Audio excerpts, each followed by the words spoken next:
മുഹറം 10 പോലെ തന്നെയാണ് 9. അതായത് മുഹറം 10ന്റെ നോമ്പ് നോറ്റാൽ ഒരു കൊല്ലത്തെ ദോഷം പൊറുക്കുമെങ്കിൽ 9ന്റെ നോമ്പ് നോറ്റാലും ഒരു കൊല്ലത്തെ ദോഷം പൊറുക്കുമെന്ന് രേഖപ്പെടുത്തി മഹത്വങ്ങളുണ്ട്. അതുകൊണ്ട് മുഹറം 9ന്റെയും 10ന്റെയും നോമ്പ് അനുഷ്ഠിക്കാൻ പ്രത്യേകം നമ്മൾ ശ്രദ്ധിക്കേണ്ടതുണ്ട്. അതോടൊപ്പം തന്നെ പ്രത്യേകമായി സഹോദരിമാരും അവരുടെ ശ്രദ്ധയിലേക്ക് കഴിഞ്ഞാൽ ഓർമ്മപ്പെടുത്തുക ഒരു ഹദീസ് സഹോദരിമാർക്ക് മാത്രമല്ല എല്ലാവർക്കും ഉള്ളത് തന്നെയാണ്. പക്ഷെ നമ്മൾക്ക് ശ്രദ്ധിക്കേണ്ട വളരെയധികം ഗൗരവമേറിയ ഒരു സംഗതി ഇവിടെ രേഖപ്പെടുത്തപ്പെട്ടിട്ടുണ്ട്.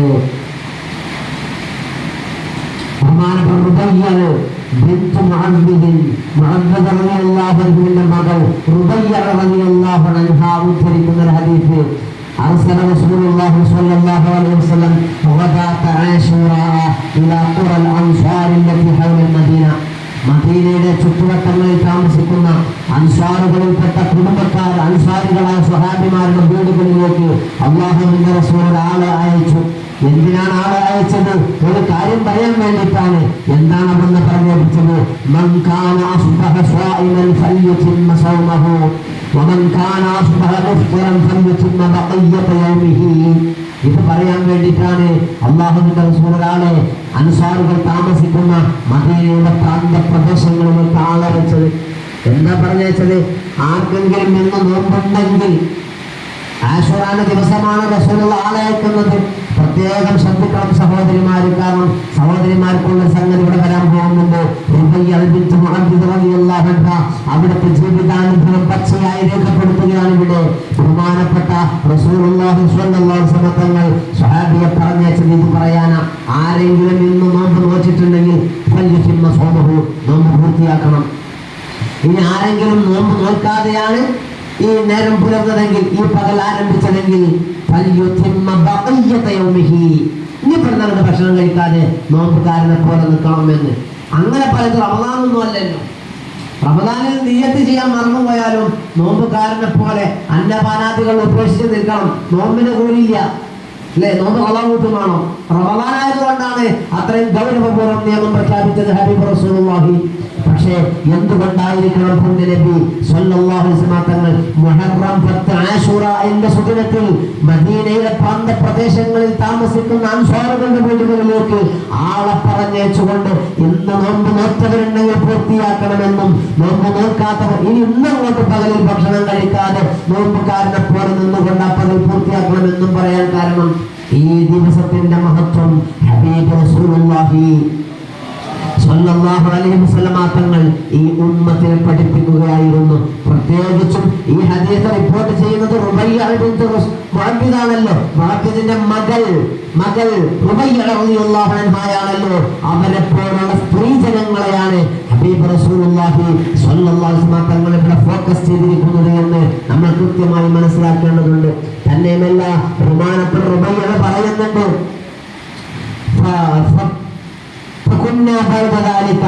അന്ന് മുതൽക്ക് അതിനുശേഷം ഞങ്ങൾ ആ നോമ്പ് നോക്കാറുണ്ടായിരുന്നു. ഞങ്ങളെ കൂട്ടത്തിലെ ഞങ്ങളെ കുട്ടികളെ കൂട്ടത്തിൽ ചെറിയ കുഞ്ഞുങ്ങളെ പോലും മുഹറം 10ന്റെ നോമ്പ് ഞങ്ങൾ എടുപ്പിക്കുമായിരുന്നു. റമദാനിലെ നോമ്പ് പോലും 7 വയസ്സായ നിസ്കാരം പോലെ തന്നെ നോമ്പ് പഠിപ്പിക്കണമെന്നാണല്ലോ. പക്ഷെ നിസ്കരിക്കാത്തതിന്റെ പേരിൽ അടിക്കേണ്ടതുപോലെ നോമ്പ് വെക്കാത്തതിന്റെ പേരിൽ അടിക്കണ്ട. നിസ്കരിക്കാത്തതിന്റെ പേരിൽ അടിക്കേണ്ടതുപോലെ നോമ്പ് വെക്കാത്തതിന് അടിക്കണ്ടെന്ന് മാത്രമേ അവിടെ ഉള്ളൂ. നിസ്കാരം എപ്പോൾ ഒരു കുട്ടിക്ക് പരിശീലിപ്പിക്കണമോ അപ്പോൾ തന്നെ നോമ്പും ആ കുട്ടിക്ക് പരിശീലിപ്പിക്കണം. വേണ്ടേ? എന്നാൽ റമദാനിലെ നോമ്പ് 10 വയസ്സായാലും നമ്മൾ നോമ്പ് അനുഷ്ഠിപ്പിക്കുന്ന കുട്ടി കുഴങ്ങിപ്പോകും. സ്കൂളൊക്കെ ഉള്ളതല്ലേ, വൈകുന്നേരം ആകുമ്പോഴേക്കും കുട്ടി പറ്റ ക്ഷീണിച്ചു കുഴങ്ങിപ്പോകും എന്ന് വിചാരിച്ച് റമദാനിലെ നിർബന്ധമായ നോമ്പ് പോലും നിസ്കരിക്കാത്തതിന്റെ പേരിൽ അടിക്കണമെന്ന് റസൂൽ നിർദ്ദേശിച്ച പ്രായവും കഴിഞ്ഞ് പ്രായപൂർത്തിയായവരോ ആകാൻ അടുത്തവരോ ആയ കുട്ടികളെ പോലും റമദാനിലെ ഫർളായ നോമ്പ് പോലും എടുപ്പിക്കുന്നതിൽ നിന്ന് പിന്നാക്കം നിൽക്കുന്ന എന്റെ പ്രിയപ്പെട്ട സഹോദരിമാരും ഉമ്മമാർ പ്രത്യേകം ഗൗരവത്തോടുകൂടെ ചിന്തിക്കണം. എന്താണ് റുബയ്യ ബിൻത് മുഅബ്ബിദ് റളിയല്ലാഹു അൻഹ നമുക്ക് പഠിപ്പിച്ചു തരുന്നത്? ഞങ്ങളായിരുന്നു ഹബീബ് ഞങ്ങളിലേക്ക് ആളയച്ചുകൊണ്ട് ഇങ്ങനെ അനൗൺസ് പ്രഖ്യാപിച്ചതിന് ശേഷം അന്ന് മുതൽക്ക് ഞങ്ങൾ ആ നോമ്പ് നോക്കാറുണ്ടായിരുന്നു. ഏത് നോമ്പ്? ആശുറാന്റെ നോമ്പ്. ഞങ്ങൾ നോമ്പ് നോൽപ്പിക്കാറുണ്ടായിരുന്നു. ഞങ്ങളെ കുട്ടികളെ, വെറും കുട്ടികളല്ല, ചെറിയവരായ കുട്ടികളെ പോലും. അപ്പൊ പിന്നെ വലിയവരെ അത് വേറെ പറയാനില്ലല്ലോ. ചെറിയ കുട്ടികളെ പോലും നോമ്പ് അനുഷ്ഠിപ്പിക്കാറുണ്ടായിരുന്നു എന്ന് പറഞ്ഞാൽ അപ്പൊ വലിയ കുട്ടികളെ അതിന് വേറെ പറയണേ. അതുകൊണ്ട് ചെറിയ മക്കളെ പോലും ഈ ആശുറാന്റെ നോമ്പ് അനുഷ്ഠിപ്പിക്കുന്നതിൽ വളരെ ഗൗരവത്തോടുകൂടെ നമ്മൾ മുന്നോട്ട് വരേണ്ടതുണ്ട്. കാരണം ബഹുമാനപ്പെട്ട തുടരുന്നുണ്ട്. ഞങ്ങൾ ഉന്നം കൊണ്ട്, പഞ്ഞുകൊണ്ട് ഒരു കളിപ്പാട്ടം ഉണ്ടാക്കി കൊടുക്കും. നമ്മൾ ഈ ഓൺലൈനിലൊക്കെ വെക്കുന്നുണ്ടല്ലോ, ആ മൂട്ടി സാധനം എന്താ പാണ്ട അല്ലെ? പാണ്ട എന്നുള്ള സാധനം അല്ലേ? ഒരു പഞ്ഞിക്കെട്ട് നിങ്ങൾ ഒത്തും അറിയാത്തമാതിരി നമ്മൾ ഈ ഫ്ലിപ്കാർട്ടിൽ നിന്നൊക്കെ വരുത്തൂലേ, എന്നിട്ട് ചെറിയ മക്കൾ അതിന്മേലെങ്കിലും കളിച്ചോളും. അത് കമ്മച്ചിനെ വിളിച്ച് നോലോത്സവം ഇതാണ് വെച്ചു കൊടുക്കും. എന്നാൽ അതിനെ കെട്ടിപ്പിടിച്ച് കളഞ്ഞിട്ട് അങ്ങനെ ഉറങ്ങിക്കോളും. ഉമ്മാക്കന്മാർ അടുക്കളയിലെ പണി എടുക്കുകയും ചെയ്യാലോ. ഇങ്ങനെ കുട്ടികൾക്ക് കളിക്കാൻ വേണ്ടി നേരം പോക്കിന് വേണ്ടി കൊടുക്കുന്ന അതുപോലെ ഒരു ബൊമ്മയുണ്ടാക്കി ഞങ്ങൾ കുട്ടികൾക്ക് കൊടുക്കും ആശുറാന്റെ അന്ന്. എന്തിനാ നിങ്ങൾക്കറിയോ? ഭക്ഷണം വേണമെന്ന് പറഞ്ഞുകൊണ്ട് ഞങ്ങളുടെ കുഞ്ഞുങ്ങളെങ്ങാനും കരയാൻ പുറപ്പെട്ടാൽ ഞങ്ങൾ ആ സാധനം കുട്ടികളുടെ അടുത്ത് കൊടുക്കും. നന്ദുള്ള കളിച്ചോ എന്ന് പറയും, എന്നാലും ഭക്ഷണം കൊടുക്കൂല. ഇത് റമദാനല്ല, പ്രത്യേകം ശ്രദ്ധിക്കണം. നിർബന്ധമായ ഒരു നോമ്പിനെ കുറിച്ചല്ല ഇവർ പറയുന്നത്, സുന്നത്തായ ആശുറാനെ കുറിച്ചാണ്. ഇത് റസൂലുള്ളാഹിന്റെ കാലഘട്ടത്തിലും അവിടുത്തെ തൊട്ടടുത്ത കാലഘട്ടത്തിലും അവിടുത്തെ നേരിട്ട് കണ്ട് പഠിച്ച ബഹുമാനപ്പെട്ട സ്വഹാബി വനിതകളാണ് ഈ ഹദീസ് റിപ്പോർട്ട് ചെയ്യുന്നതെങ്കിൽ നമ്മൾ ഗൗരവപൂർവ്വം ചിന്തിക്കേണ്ടതല്ലേ? ഇതുകൊണ്ടാണ് ഇത് ഇത്രയും വിശാലമായി പറയാൻ സമയം കിട്ടാത്തത് കൊണ്ടാണ് വെള്ളിയാഴ്ച ഞാനത് പറയാതെ ഞായറാഴ്ച കേൾക്കാൻ വന്നോളി എന്ന് ഞാൻ പറഞ്ഞത്. ഇതിന്റെ ഗൗരവം അവിടെ നിൽക്കല്ല. ബഹുമാനപ്പെട്ടവർ പറയാണ്,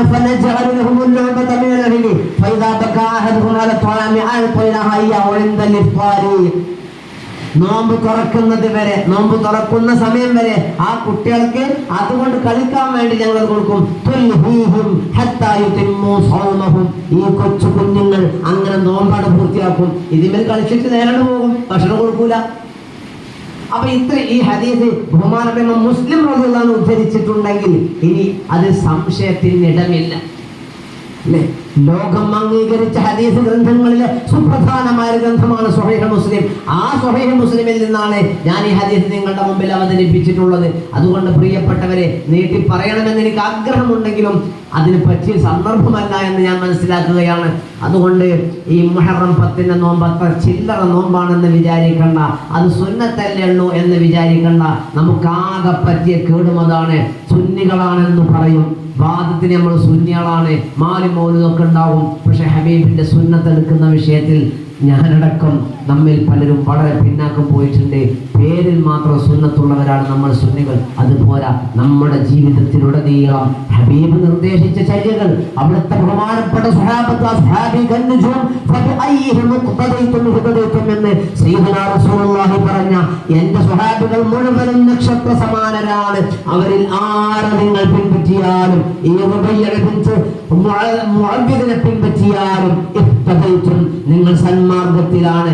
ഇത് ഈ ഒരു ഹിദായത്ത് ലഭിക്കണമെങ്കിൽ അവിടുത്തെയും അവിടുത്തെ സ്വഹാബത്തും പഠിപ്പിച്ച ആ ഒരു സന്മാർഗത്തെ നമ്മൾ പിൻപറ്റേണ്ടതുണ്ട്. ഹബീബിനോട് ചോദിച്ചല്ലോ, നബിയെ എന്താണ് ഈ മുഹറം 10 നോമ്പ് എന്ന്? അവിടുന്ന് പറഞ്ഞത്, ഫീഹി അഹ്തസിബു അലല്ലാഹി അൻ യുകഫിറ സനത, ഒരു വർഷത്തെ ദോഷം അല്ലാഹു തആല ഈ നോമ്പ് കാരണമായി പുറത്തു തരണമെന്ന് ഞാൻ ആഗ്രഹിക്കുന്നു എന്ന് ഹബീബ് പറഞ്ഞിട്ടുണ്ടെങ്കിൽ, പുറത്തു തരുമെന്നല്ല, അള്ളാഹുവിനോട് ഞാൻ ആഗ്രഹിക്കുകയാണ്, പഠിച്ച റബ്ബേ എനിക്കും എൻ്റെ ഉമ്മത്തിനും ഒരു കൊല്ലത്തെ ദോഷം ഇതുകൊണ്ട് നീ പുറത്തു തരണമെന്ന് ഞാൻ ആഗ്രഹിക്കുന്നുണ്ട് എന്ന് ഹബീബ് പറഞ്ഞിട്ടുണ്ടെങ്കിൽ, അങ്ങ് ആഗ്രഹിക്കുന്നതത്രയും, അങ്ങ് തൃപ്തിപ്പെടുന്നതത്രയും ഞാൻ അങ്ങേക്ക് തരുമെന്ന് അള്ളാഹു വാഗ്ദാനം ചെയ്തിട്ടുണ്ടെങ്കിൽ ആ വാഗ്ദാനം ഒരിക്കലും വൃഥാവിലാവുകയില്ല എന്ന് വിശ്വസിക്കുന്നവരാണ് നമ്മൾ. അതുകൊണ്ട് ഹബീബിന്റെ ആഗ്രഹം പോലെ നമ്മുടെ ഒരു വർഷത്തെ ദോഷം പൊറുപ്പിക്കാൻ പോകുന്ന ഒരു നോമ്പാണ് ഈ മുഹറം 10 അഥവാ ആശുറാന്റെ നോമ്പ് എന്ന് നമ്മൾ മനസ്സിലാക്കേണ്ടതുണ്ട്. അതോടൊപ്പം തന്നെ കുടുംബത്തിന് ധാരാളം വിശാലത ചെയ്തു കൊടുക്കുക. എന്താണ് വിശാലത ചെയ്തു കൊടുക്കുക എന്ന് പറഞ്ഞാൽ, കുടുംബത്തിന് നല്ല വസ്ത്രം വാങ്ങി കൊടുക്കുക. നമ്മൾ പെരുന്നാൾക്ക് എടുത്തു കൊടുക്കുമല്ലോ, അതുപോലെ മുഹറം 10 ആഗ്രഹിച്ചുകൊണ്ട് അതിന്റെ ബഹുമാനത്തെ മുൻനിർത്തിക്കൊണ്ട് ആയിരിക്കണമെന്ന് മാത്രം. അതുപോലെ നല്ല വിശേഷപ്പെട്ട വിഭവങ്ങൾ ഉണ്ടാക്കി കൊടുക്കുക. എന്നിപ്പോ നമ്മുടെ നാട്ടിലെ വിശേഷപ്പെട്ട വിഭവം എന്ന് പറഞ്ഞപ്പോൾ എന്താണ്, പണ്ടൊക്കെ ബിരിയാണി ആയിരുന്നു. ഇപ്പൊ ബിരിയാണി ഒന്നും അല്ലാണ്ടായി പോയില്ലേ. ഇപ്പൊ എന്താണ്, മന്തി, പിന്നെ വേറെന്തൊക്കെ പേരുണ്ട് എനിക്ക് പറയാൻ കിട്ടില്ല, പിന്നെ ഞാൻ അധികം തിന്നാത്തോണ്ടൊക്കെ പറയാൻ കേട്ടോ, കുട്ടികളൊക്കെ ഇവിടെ ഉണ്ടല്ലോ. അപ്പോൾ അങ്ങനെ ഇഷ്ടപ്പെട്ട ഭക്ഷണം എപ്പോഴും പൂതി വരുമ്പോൾ ഇപ്പൊ നമുക്ക് അൽഫാം വാങ്ങിയാലോ എന്ന് ചോദിച്ചാൽ ഇപ്പൊ അപ്പൊ തന്നെ എന്ത് ചെയ്യാണ്, അങ്ങോട്ട് സുരയ്യേക്കോ അല്ലെങ്കിൽ വേറെ ഏതെങ്കിലും ഹോട്ടലേക്ക് വിളിച്ചു പറയാണ്, ഇന്നോടത്തേക്ക് പിന്നെ ഇത്ര മന്തി വേണം അല്ലെങ്കിൽ ഇത്ര അൽഫാം വേണം. കുട്ടിക്ക് എന്നും വരുന്ന ആളാണ്. ഓർക്ക് മാറും 9 കണക്കാം 10 കണക്കാക്കി പിറ്റേന്ന് 11 കണക്കന്നെ. അപ്പൊ പിന്നെ എന്ത് വിശാലത നമ്മൾ ചെയ്തു കൊടുക്കുക. കുട്ടിക്ക് ഇപ്പൊ എന്താ ചെയ്ത് കൊടുക്കുക, എന്തുണ്ടാക്കി കൊടുത്താലും ഇതിപ്പോ നമ്മൾ നാളുണ്ടാക്കിയതല്ലേ എന്ന് പറയുന്ന കാലഘട്ടമാണിത്. എങ്കിലും മുഹറം 10 എന്ന ആ ഒരു കൺസെപ്റ്റ് വെച്ച്, ആ ഒരു പ്രത്യേക പരിഗണന വെച്ച് നമ്മൾ വീട്ടിൽ എന്തെങ്കിലും ഒരു വിഭവം ഉണ്ടാക്കി പിന്നെ എന്താകണം, നമ്മളെ മക്കൾക്ക് കൊടുക്കണം. അതോടൊപ്പം അത് കിതാബിലുള്ളത്, കിതാബില്ലാത്ത പള്ളിക്കും കൊടുത്തേക്കണം. എന്തെങ്കിലുമൊക്കെ ഒന്ന് കുറച്ച് ഉണ്ടാക്കിയിട്ട്, അത് കിതാബിലില്ലാത്ത കേട്ടോ, അത് നമ്മുടെ മുൻഗാമികൾ കാണിച്ചെന്നൊരു ചര്യയാണ്. അതുകൊണ്ട് ഞാൻ അതും ബുഖാരിയിലുണ്ട്, അത് മുസ്ലിമിലുണ്ടോ എന്ന് ചോദിക്കാൻ നിൽക്കുന്നത്. അതുകൊണ്ട് ഞാൻ ആദ്യം പറഞ്ഞത് അത് കിതാബിലില്ലാത്ത പള്ളിക്ക് എന്തെങ്കിലുമൊക്കെ ഒന്ന് കൊടുത്തേക്കാം. പള്ളിയിലുള്ളവർക്ക് ചിലപ്പോൾ ഞാൻ തന്നെ ഉണ്ടായിക്കൊള്ളുന്നില്ല, ഇവിടെ ഉള്ള ആളുകൾക്ക്, ഇവിടെ ജമാഅത്തിന് കൂടുന്ന ആളുകൾക്ക് എന്തെങ്കിലും ഒരു പലഹാരം കൊണ്ടുപോയി കൊടുക്കുക. പിന്നെ പല നാടുകളിലും കണ്ടുവരുന്നത് പോലെ മുഹറം 10 അന്ന് 10 രാവിലെ അഥവാ 9 നോമ്പ് തുറന്നിട്ട് 10 രാവിലെ ആളുകളൊക്കെ ഒന്ന് ഒരുമിച്ച് കൂടിയിട്ട് എന്തെങ്കിലും കുറച്ച് ദിക്റൊക്കെ ചൊല്ലിയിട്ട്, കാരണം നമ്മൾ പറഞ്ഞല്ലോ യാക്കൂബ് നബി എന്തുകൊണ്ടാണ് ഞാൻ പിന്നെ ആക്കാന്ന് പറഞ്ഞതെന്ന് പറഞ്ഞല്ലോ. അങ്ങനെ ഒരുപക്ഷെ ഇജാബത്തിന്റെ സമയത്തിലേക്ക് അടുക്കാൻ വേണ്ടിയിട്ട് അത്തരം സന്ദർഭങ്ങളെ പ്രതീക്ഷിച്ചുകൊണ്ട് നമ്മൾ പള്ളിയിൽ ഇത്തിഖാഫോടുകൂടെ ഖുർആൻ പാരായണവും യാസീനൊക്കെ ഓതിയിട്ട് മുൻഗാമികളായ ആളുകൾ, പ്രത്യേകിച്ചും മരണപ്പെട്ടു പോയ ആളുകൾ, അവരുടെ അനുഭവം ഞാൻ നിങ്ങൾക്ക് പറഞ്ഞിട്ടുണ്ടല്ലോ. അവര് എല്ലാ രാത്രിയിലും പേടിപ്പിക്കാൻ വേണ്ടി പറയല്ല, ബഹുമാനപ്പെട്ട സയ്യിദ് ബക്കരി അവിടുത്തെ ഇളാനത്ത് ത്വാലിബിനെ രേഖപ്പെടുത്തിയ സംഗതിയാണ്. എല്ലാ രാത്രിയിലും നമ്മുടെ കുടുംബങ്ങളിൽ നിന്നും വീടുകളിൽ നിന്നും നമ്മോട് വിട പറഞ്ഞു മരണപ്പെട്ടു പോയ ആളുകളില്ലേ, അവരുടെ ആത്മാക്കൾ നമ്മുടെ വീട്ടിന്റെ തട്ടുംപുറത്ത് വന്നുകൊണ്ട് നമ്മോട് ചോദിക്കുന്നുണ്ട്, എൻ്റെ പ്രിയപ്പെട്ട കുടുംബമേ, ഞങ്ങൾ ഉണ്ടാക്കിയ വീട്ടിൽ പാർക്കുന്നു, ഞങ്ങൾ വാങ്ങിത്തന്ന വസ്ത്രം നിങ്ങൾ ധരിക്കുന്നു, ഞങ്ങൾ ഉണ്ടാക്കി വെച്ചതിൽ നിന്ന് നിങ്ങൾ കഴിക്കുകയും നിങ്ങൾ ഉടുക്കുകയും നിങ്ങൾ ആഘോഷിക്കുകയും ചെയ്യുന്നു, ഞങ്ങൾക്ക് വേണ്ടി നിങ്ങൾ എന്ത് ചെയ്തു എന്ന് എല്ലാ രാത്രിയിലും അവർ വന്ന് ചോദിക്കുന്നുണ്ട്. അതുകൊണ്ട് ഇന്നല്ലെങ്കിൽ നാളെ ആ ചോദ്യകർത്താവ് ഞാനോ നിങ്ങളോ ആവാം. നമ്മൾ ഖബറിൽ കടന്ന് ചോദിക്കും, എൻ്റെ പെണ്ണുങ്ങളെ, എൻ്റെ മക്കളെ, നിങ്ങൾ എനിക്ക് വേണ്ടി എന്തേ ചെയ്തോ എന്ന് നമ്മൾ ചോദിക്കുമല്ലോ. ആ സമയത്ത് അവർക്ക് കൊടുക്കാൻ നമ്മളെ കയ്യിൽ എന്തെങ്കിലും ഒന്ന് വേണ്ടേ. പ്രത്യേകിച്ചും ഇങ്ങനത്തെ വിശേഷ ദിവസങ്ങളിൽ പഠിച്ചോനെ എന്നിപ്പോൾ മുഹറം 10 ആശൂറയാണ്, എൻ്റെ കുടുംബത്തിൽ നിന്ന് ഒരു യാസീനെങ്കിലും കിട്ടും, അല്ലെങ്കിൽ എനിക്ക് വേണ്ടിയിട്ട് എന്തെങ്കിലും സ്വതക്കം അവർ ചെയ്തിട്ടുണ്ടാവും, അതിൻ്റെ കൂലിപ്പം വരും എന്ന് വിചാരിച്ച് ഈ ഖബറാളികൾ കിടക്കുകയാണ്. പുത്തൻവാദികളിൽപ്പെട്ട ഒരാളാണ് ഇബ്നുൽ ഖയ്യിം എന്നുള്ളത് നമ്മുടെ അറിവിൽ. ആ ഇബ്നുൽ ഖയ്യിമിന് കിതാബ് റൂഹ് എന്ന ഗ്രന്ഥമുണ്ട്. 101% സുന്നത്ത് ജമാഅത്ത് അയാൾ അതിൽ എഴുതി വെച്ചത്. ആള് വഹാബിയാണ്. നോക്കണേ നിങ്ങൾ, കിതാബ് റൂഹിൽ അദ്ദേഹം എഴുതി വെച്ചിട്ടുണ്ട്, ഖബറാളികൾ എന്നും രാത്രി ഖബറിന്റെ പുറത്തേക്ക് വരും. ശരീരമല്ല, ആത്മാക്കൾ പുറത്തു വരും. ശരീരം വരുന്ന ആൾക്കാർ കുറിച്ച് കൊണ്ടുട്ടോ. അപ്പോൾ ഇവര് ആത്മാക്കൾ പുറത്തു വന്നിട്ട് എന്തൊക്കെ ഇങ്ങനെ പെറുക്കിയെടുക്കും. അപ്പോൾ ഇത് കണ്ട ഒരാൾ ചോദിച്ചു, എന്തെങ്കിലും ഈ പെറുക്കണത്? ഇത് ഞങ്ങളെ മക്കൾ, ഞങ്ങളെ ഭാര്യ, ഞങ്ങളെ കൂട്ടുകുടുംബങ്ങൾ കൊടുത്തയച്ച ഹദിയകളാണ്, ഞങ്ങൾ പെറുക്കുകയാണ്. അപ്പോൾ ഒരു ഖബറാളി ഇങ്ങനെ ഇരിക്കുന്നുണ്ട്, വിഷണ്ണനായിട്ട് ഒന്നും കിട്ടാതെ ഇരിക്കുന്നുണ്ട്. എന്തെന്ന് വെച്ചു, എൻ്റെ പെറുക്കാരൊന്നും വിട്ടിട്ടില്ല എന്നോ. എൻ്റെ വകയല്ല കേട്ടോ, ഇതിൻ്റെ വകയല്ല. ഇത് ഇബ്നുൽ ഖയ്യിം, ബഹുമാനപ്പെട്ട ഇബ്നു കസീർ റഹ്മത്തുള്ളാഹി അലൈഹിയുടെ സതീർത്ഥ്യനാണ്, കൂടെ പഠിച്ച ആളാണ് ഇബ്നുൽ ഖയ്യിം. അദ്ദേഹം അവിടുത്തെ കിതാബ് റൂഹ് എന്ന ഗ്രന്ഥത്തെ രേഖപ്പെടുത്തിയ വസ്തുതയാണ് ഞാൻ ഈ പറഞ്ഞത്. അതുകൊണ്ട് ഇതേപോലെ നമ്മുടെ ഈ